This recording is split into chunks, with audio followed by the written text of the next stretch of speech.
Kopi tambah satu shot espresso. Yeah, exactly. Kopio.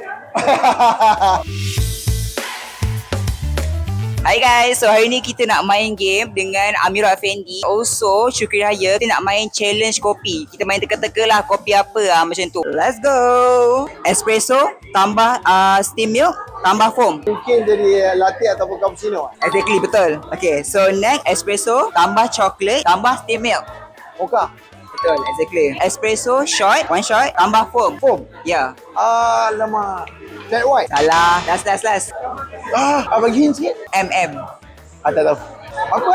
Macchiato. Oh, macam Okay, espresso, tambah steam milk. latte lah. Okay, betul. Espresso, tambah ice cream. Oh, avocado. Betul. Okay, last. Kopi, tambah satu shot espresso. Kopi tambah satu shot espresso. Yeah, exactly. Kopio. Alah. Apa lah, berat. Jawapan dia red eye.